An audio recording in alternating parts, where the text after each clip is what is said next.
la 8e conférence de cet après-midi qui s'intitule « Boisement de coulées agricoles riveraines en Montérégie ». C'est la 8e conférence sera donnée par M. Charles Lucier, qui est géographe de formation. Il a fondé CLG Agfor en 2008, une firme de consultants en agroforesterie riveraine qui œuvre en Montérégie.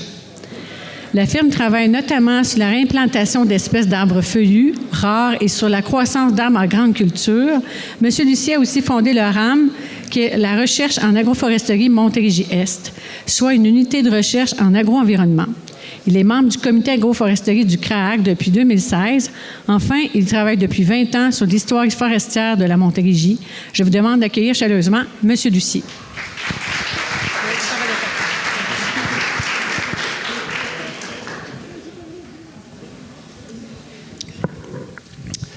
Merci, Claudine. Alors, bien content d'être avec vous aujourd'hui. Et la conférence vient faire un lien avec la fin de celle de M. Traversy. Donc, tout à l'heure, on parlait un peu des boisements aussi. Donc, voilà. Donc, je vais vous partager les travaux que je fais avec plusieurs partenaires là, en boisement donc, de coulées agricoles en Montérégie.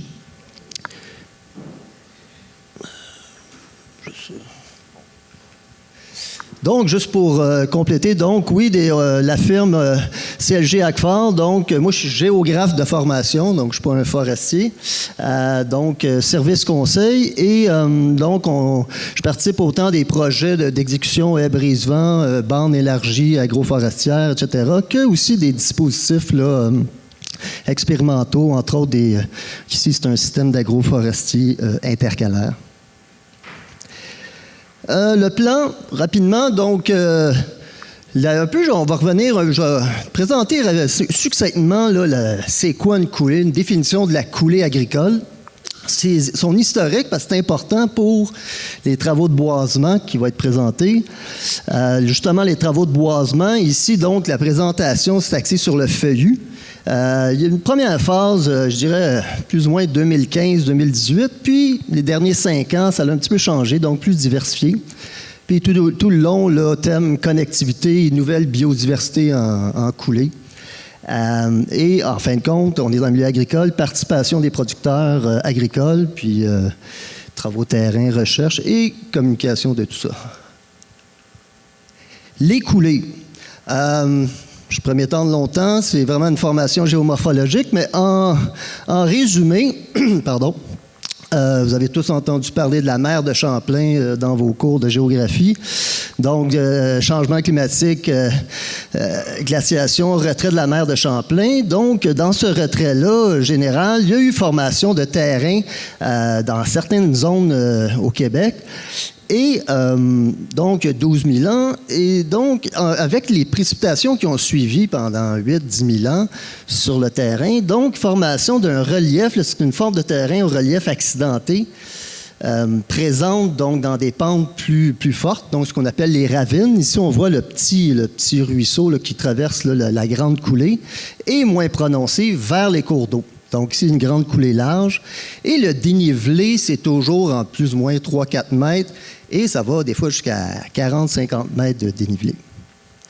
Ici, on a justement, ici, c'est à Saint-Hugues, vraiment, c'est un bel exemple, une coulée encaissée de tributaires. La firme Habitat, donc l'organisme Habitat, a fait récemment quelque chose de bien, l'Atlas des coulées à travers le Québec. Ici, c'est une capture d'écran sur le sud du Québec. Donc, ce qui est bien, c'est quand vous capturez l'écran, vous avez le nombre d'hectares en coulées et le nombre de coulées.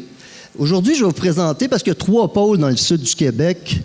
Je ne sais pas si vous voyez bien, là, c'est des petites taches blanches. On a le lac Saint-Pierre ici. Et au nord de Saint-Hyacinthe, on a le corridor de la vallée Yamaska. On a le centre du Québec et la Naudière aussi, qui est ce qu'on appelle, moi j'appelle ça des pays de coulées. Donc on se promène, puis il y en a partout. Très beau.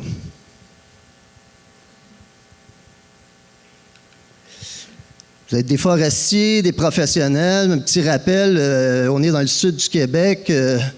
l'érablière acariée, donc ce que j'aime bien appeler le triangle horticole, notre forêt la plus riche, la plus diversifiée.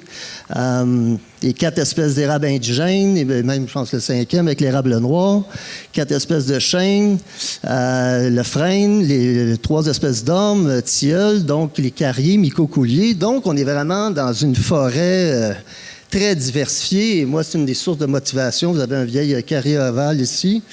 Donc, une belle forêt.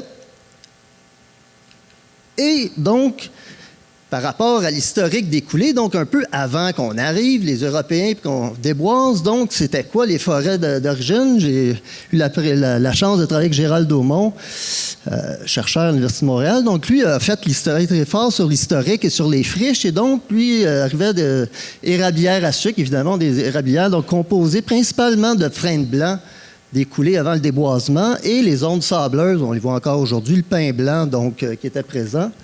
Et moi, je travaille sur la construction navale, donc c'est nos premiers grands inventaires forestiers de l'histoire forestière du Québec. C'était justement pour la construction de vaisseaux, les inventaires importants.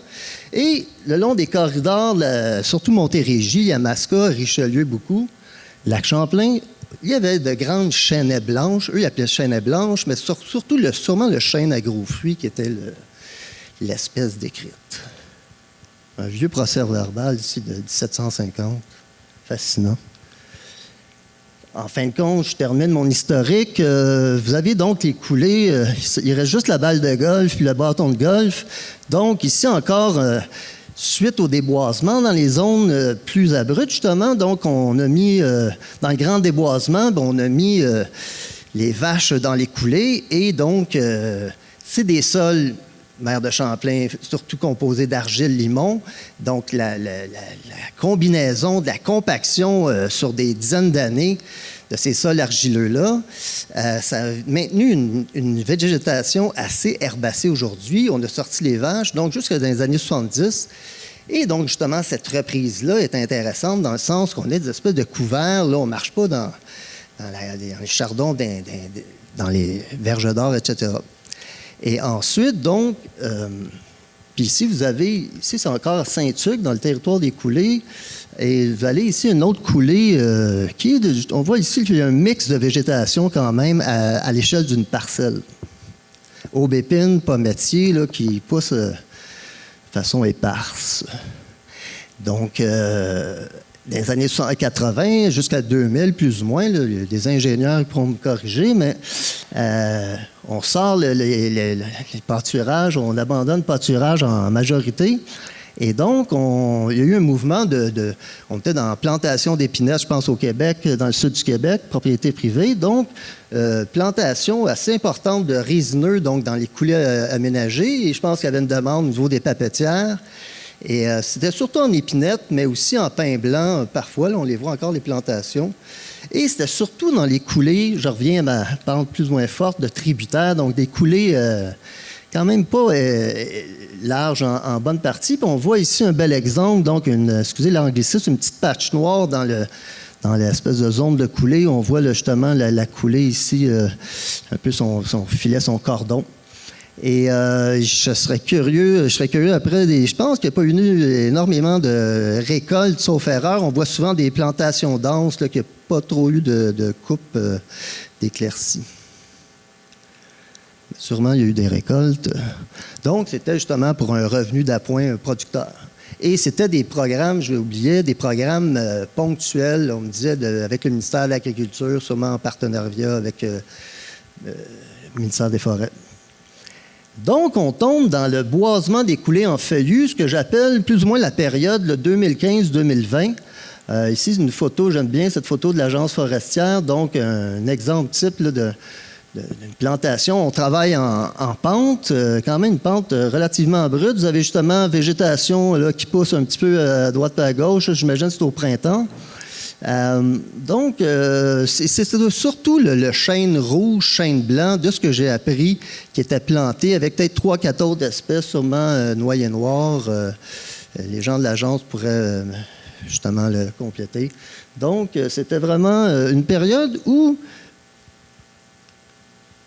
ici, je mets un bel exemple si vous passez dans ce coin-là, c'est assez impressionnant. C'est le projet que j'appelle sur le chemin Salvaille. C'est à l'est de Saint-Jude. Donc, une grande coulée d'environ, je pense, c'est 12-15 hectares, là, au moins 10 hectares. Et premièrement, l'intérêt, si on parlait de connectivité, on a ici, je ne sais pas si vous voyez bien, on a un massif là, un massif, puis ici, il est un peu coupé, puis la rivière Salvaille qui passe ici. Et la coulée est située justement ici, là, à côté de l'équilonge de chemin. Donc, un site qui peut vraiment relier 3 massifs forestiers. Donc, c'est la firme Imofort, puis Jean-François de la Jasse me disait, donc, il y en a eu plusieurs. C'était une période de travaux de compensation, donc des coupes d'Hydro-Québec, entre autres, c'est pour la ligne Bedford. Donc, pour compenser, donc, ce site-là, ce type de site-là a été mis à disposition. 4000 chênes à gros fruits et chênes rouges. Puis, on voit déjà, par contre, ici, il y a quand même pas mal déjà de bosquets naturels qui étaient présents. Donc, ça va faire... Et, justement... Je suis passé récemment, désolé pour les photos, là, c'est au mois d'octobre, mais on voit quand même, c'était fait en 2016, et on voit aujourd'hui quand même les chênes à gros fruits qui ont pris forme, il y a eu de l'entretien. On voit encore notre herbacée quand même basse, c'est pas envahi comme des fois des sites. Et justement, je pense qu'on a un espacement de plus ou moins 7-10 mètres, donc on a ici, puis c'est toute la vallée qui s'en va, là, qui est un bon 600-700 mètres de nouvelle chaînette qui arrive. Donc, c'est vraiment très intéressant. Ça, c'était pris justement en octobre.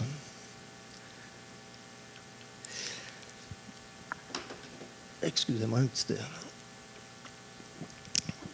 Un projet auquel on a participé, j'ai participé, donc, la MRC des Mascoutins, c'est là que j'ai fait mon baptême de coulée. M'a approché donc un projet qui s'appelle consolidation d'un corridor faunique de la rivière Chibouette, qui est à Saint-Hugues. Donc, vous avez ici encore vraiment un paysage typique de coulée. Vous avez la rivière Yamaska ici, le village de Saint-Hugues qui est ici, l'embouchure avec sa forêt riche d'embouchure. Et donc, la rivière Chibouette qui monte, ça va jusqu'à Sainte-Hélène-de-Bagotte, où il y a des grands massifs forestiers. Donc, on m'a approché parce que je travaillais justement en boisement, en plaine inondable et autres. Donc, l'idée, c'était de vraiment... on a premièrement caractérisé à peu près une dizaine de coulées, approché les producteurs, et donc, on a retenu 6. Donc, le projet, c'était vraiment élargir donc, les corridors, donc avec les méandres, des fois, qui se fait par la rivière, des zones qui étaient un ancien pâturage. Excusez-moi. Donc, de venir boiser ça pour élargir. Tout à l'heure, on en parlait de déjà un corridor qui était existant. Et pour m'avoir un petit peu promené dans les boisés riverains, quand même, il y avait des essences intéressantes, érable rouge un peu, tilleul, mais bon, je vais y revenir, nos boisés agricoles du Sud. Donc ici, justement... sur une ferme, donc, sur une terre à Saint-Hugues, donc, la ferme Hugo, M. Giard. Donc, ici, c'est une longue coulée. Le champ est ici, petite plaine inondable. Et vous avez le corridor ici, la rivière Chibouette qui passe. Donc, vous voyez ici, bon, c'est au mois de mai, mais on a une végétation quand même assez, justement, basse, un peu par la compaction. Et on installe. Je n'irai pas trop dans les détails techniques. Je pense que vous en avez vu. Vous connaissez un peu la plantation avec protection. Je vous avertis, vous allez en voir du protecteur parce que c'est des jeunes plantations, des projets. Donc, ici, vous avez quand même, et qui vient relier justement ce corridor-là. Ça vient comme faire une langue boisée, qui à peu près, c'est pas énorme, mais quand même une bonne 50 mètres. Et le producteur, lui, ici, veut maintenir ça, fauche une fois par année. Donc, quand même, on vient créer un petit corridor quand même le long de la rivière. Et ici, je suis allé prendre des photos encore octobre, donc 5 ans plus tard, 4 ans de croissance plus tard. Ça a été fait en novembre. Donc, on a quand même chêne à gros fruits, tilleul. Et particularité un peu de ce type de projet-là, c'est que on commence à augmenter le nombre d'espèces. Donc, on est passé des projets. C'est un projet moi, c'est un peu une des sources de motivation. Donc, on a 15 espèces d'arbres feuillus et un peu de résineux.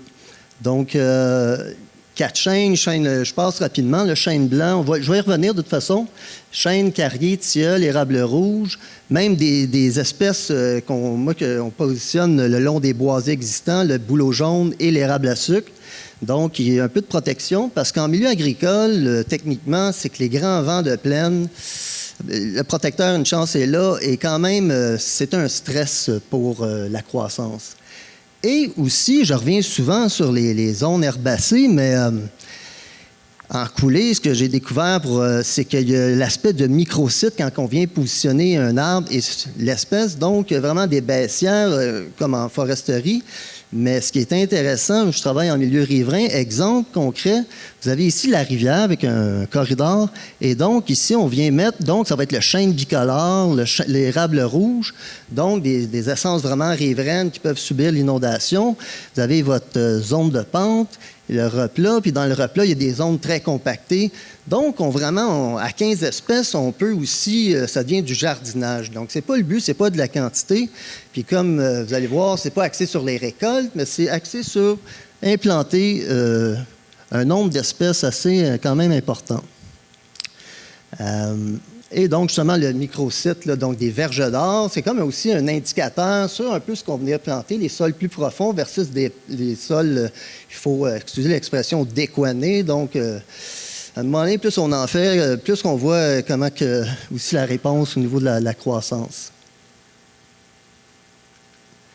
Et donc, projet qui n'était pas un grand projet, mais 1000 arbres chez 6 entreprises, 6 entreprises agricoles, sur 4 hectares. Et moi, j'ai fouillé, puis il n'y avait pas énormément, de projets là, avec beaucoup d'espèces là, dans ce type-là, mais en coulée, de ce que j'ai cru voir, ça semblait pas, en tout cas, il y en a, pas vu, il y en a sûrement, mais bon. Et suite à ça, il y a eu une production d'un vidéo de l'OBV Yamaska qui est venu voir ça, puis que je pense que c'est le but, c'est de diffuser ça. Puis il faut voir ça comme un projet qui est un peu un test à ce niveau-là, au niveau là, de plusieurs espèces. Et au niveau du financement, ça, c'est un projet typiquement agricole. 2019, c'est la fin du programme Prime Vert, qui est vraiment un programme pour le milieu agricole. En gros, 10-15 % étaient payés par le producteur. Ici, vu que c'était un projet collectif, donc c'était 90 % dans ce temps-là que le MAPAC payait, et le reste par le programme ALUS de l'UPA, programme de compensation, et Environnement Canada aussi, là, via l'UPA, il y avait eu un peu de financement. Et ces croissances-là, après 4 ans de c'est quoi le résultat, c'est que beaucoup de très irrégulières quand même, justement, je reviens à toujours un peu par rapport à l'historique, compaction, donc des zones que ça pousse, puis c'est là que le choix d'espèces est important. Donc, des croissances assez intéressantes, 3,5 mètres, plus ou moins, un chêne à gros fruits ici qu'on voit, là, il est un peu caché, versus aussi du tilleul. Et d'autres zones, là, un peu plus, les croissances moins fortes. Et un des facteurs au niveau de la mortalité, rongeurs, il faut bien installer le paille de plastique. Ça, c'était pas énormément, mais dans une zone. Puis, c'est ça, là, au niveau les herbacées, des fois, ça peut être assez agressif.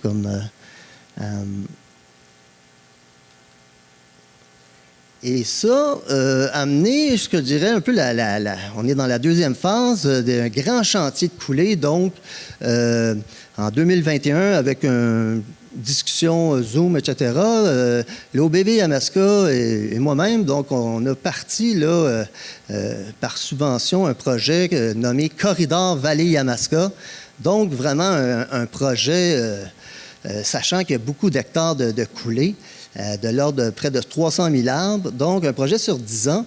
Et les 2 premiers sites ont été ont été plantés ici à Massuville, au sud de Massuville, et un autre ici, là, justement, à l'embouchure, près de l'embouchure de la rivière Chibouette. Donc, de grandes superficies, là, de l'ordre, ici, c'était de l'ordre d'à peu près pas loin de 5000 arbres. Et donc, l'OBV et Yamaska, en date d'aujourd'hui, 2024, pour le projet, sont rendus chez une quinzaine d'entreprises agricoles, 25 000 arbres de plantés sur 35 hectares. Donc, un projet qui est vraiment en branle. C'est un gros projet. Puis on voit justement ici, là, vous voyez, autant il y a des coulées boisées qu'il y a comme des zones, là, c'est quand même encore la végétation herbacée. Donc, un grand potentiel. C'est une zone vraiment là, d'intérêt pour ça. Et à l'intérieur de ce projet-là, l'UPA, la Fédération de l'UPA de Montérégie et le Centre du Québec, il ne faut pas que je me trompe, Estrie, donc ont eu, via le programme d'agriculture durable du MAPAC, du financement pour produire un guide, je vais y revenir. Et donc, dans ce guide-là, dans ce projet-là, il y avait un volet de site de démonstration publique pour voir un peu voir quels sont là, concrètement le type d'aménagement. Excusez-moi. Donc, ici, justement, à côté de la parcelle que je vous parlais tout à l'heure là, de 2021 de l'OBV Yamaska, ici, une autre parcelle de plus ou moins 3,5 hectares a été mise à disposition par le producteur agricole, M. Jacques Cartier de la ferme Libert. Donc, ici, c'était pas axé sur un grand volume, mais c'était axé vraiment un petit peu, pas chirurgical, mais de faire un plan détaillé. Et on n'a pas la prétention que c'est le modèle parfait, mais avec des experts, donc on a développé là, différentes zones. Justement, vous avez ici votre zone, justement, une ravine boisée. Donc, ici, on est venu mettre une zone de feuillus, justement, là, mi-ombre, donc, comme l'érable à sucre, bouleau jaune. Et ensuite, il y a des zones de pente. Donc, vous avez le replat, vous avez la pente et le bas de pente. Et donc, ici, exemple, une chaîne bicolore, chaîne même. Là, cette fois-ci, on a commencé à ajouter chêne des marais, platane occidental. Donc, on est rendu à 25 espèces de feuillus. Ça commence à être un peu ce qu'on appelle des forêts arboretums. Et donc, à 1400 arbres, 25 feuillus, et aussi 1100 arbustes, et aussi des arbrisseaux. Donc, le but, c'est de ne pas juste mettre une forêt, un boisement, mais multi-étages, avec des arbrisseaux aussi. Donc, vos arbres ici commencent ici, après ça, au milieu des arbrisseaux. Puis, il y a une lisière plus arbustive le long de la ravine. Donc, et voyons ici, vous avez une lisière herbacée. Et dans la lisière, selon les recommandations des experts, nichoirs, mais surtout des abris pour l'herpétofaune. Donc, c'est vraiment un concentré biodiversité le long du chemin, donc facilement accessible. Vous pouvez même stationner ici. Là, je fais de la promotion. Puis donc, même aussi, on a mis le producteur, vu qu'il met ça à disponibilité, on a même mis un petit verger ici d'arbres fruitiers, le prunier, pommier. Donc, les gens arrivent, il y a un panneau, donc, et visitent la forêt et peuvent même se prendre un fruit. Donc, vraiment quand même quelque chose, un projet intéressant. Donc, les arbustes, là, plusieurs espèces, le sureau, tout ça pour attirer une faune. Parce que quand on se promène, plutôt, biodiversité actuelle était plutôt comme, je veux dire, un espace anciennement en culture. Puis les coulées c'est ça, c'est la diversité. On a fait aussi la flore du début des plantations par l'experte Louise Gratton. Donc, justement, pour voir documenter là, avec les années comment ça va se changer. Donc, ici, travaux, là, toujours, c'est une forêt de piquets plus que d'arbres. Donc, ici, c'est justement suite à la plantation d'arbres, on vient poser là, les climatiques, mycocouliers. Et vous avez ici la liste d'espèces là, avec les résineux. Oui, aussi, au niveau des résineux, c'est vraiment à peu près à 5-10 maximum, moins de 10 on vient mettre épinette, mélèze, pin blanc, parce que quand même, avec son feuillage, je ne suis pas biologiste expert, mais on a vu là, en plantation que feuillage fermé dans une zone feuillue, souvent il y a une concentration de nids, etc.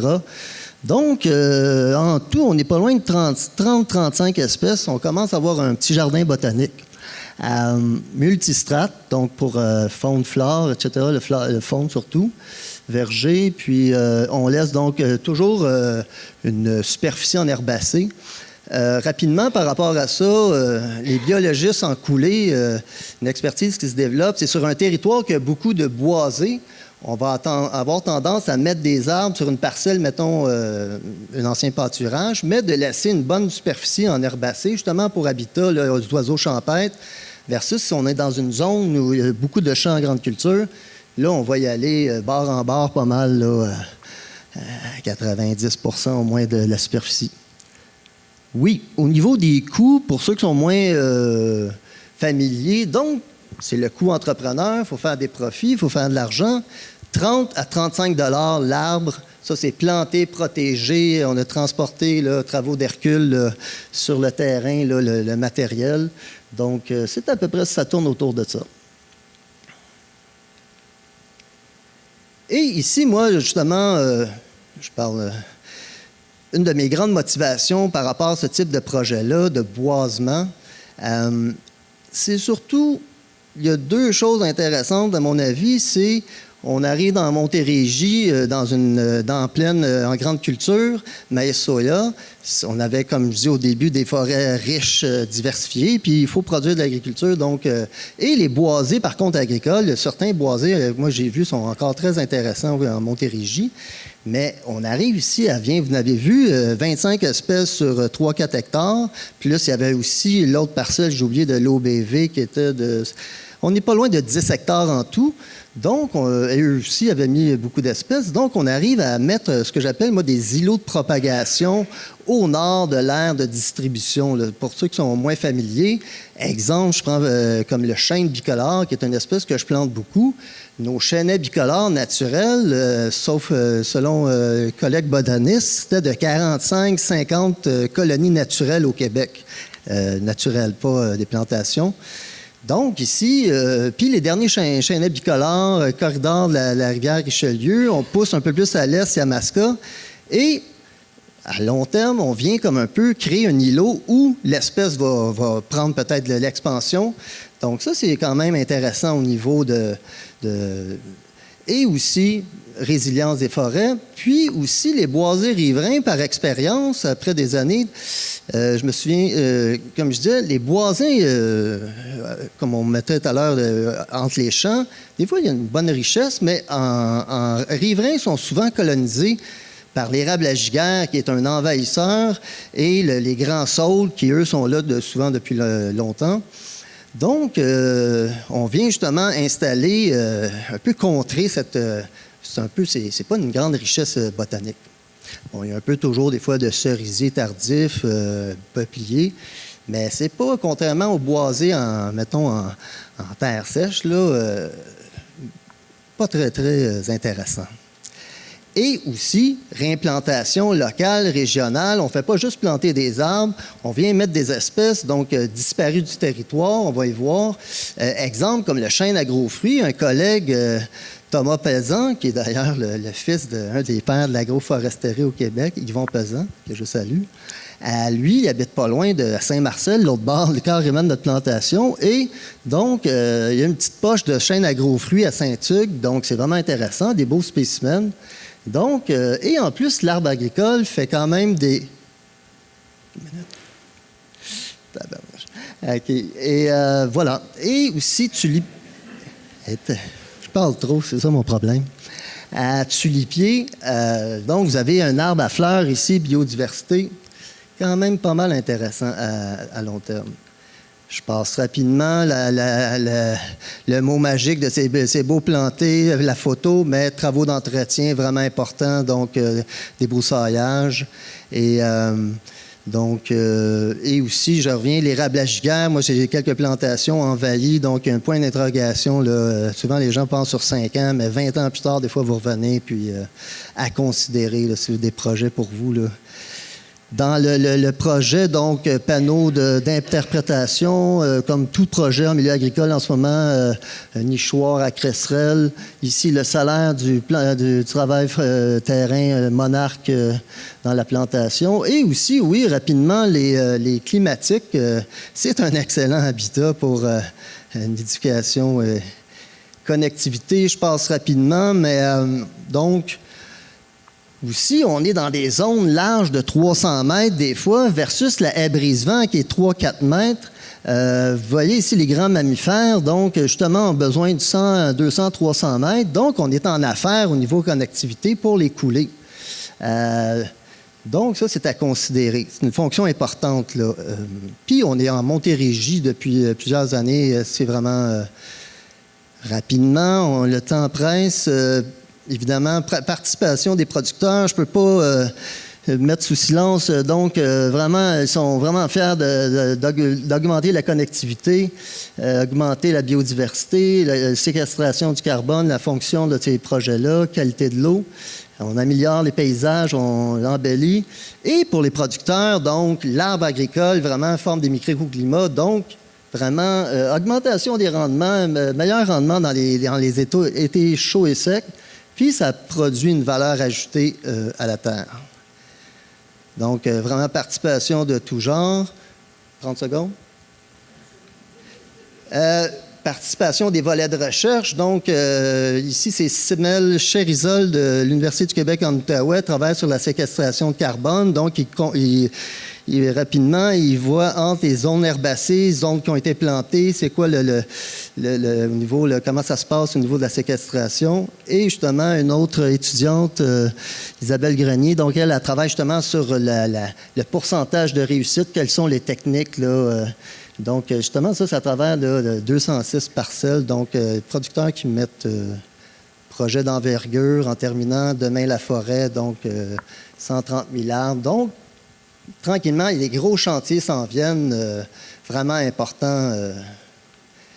Et en terminant, il y a un guide de l'UPA auquel j'ai participé, Olivier d'ailleurs qui a présenté, donc sur le guide d'aménagement des coulées qui sort là, d'ici 2-3 semaines maximum.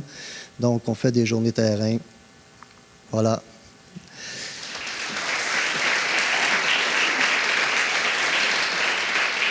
Donc, ça a un grand potentiel, puis génération future. Merci beaucoup, Charles. Donc, si vous avez des questions, on aura peut-être le temps pour peut-être 2 petites questions avant de passer à la dernière conférence.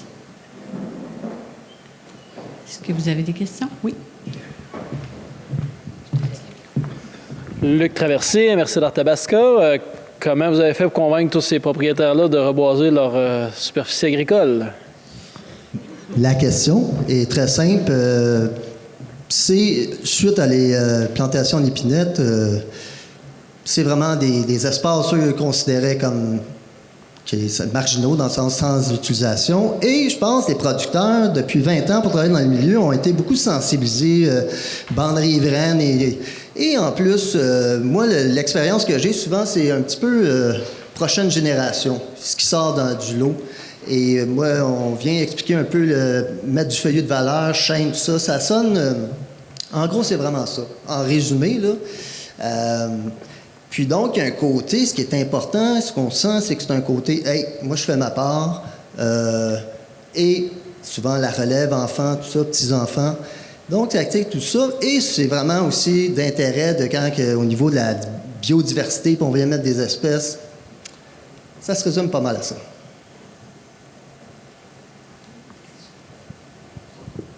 Merci beaucoup.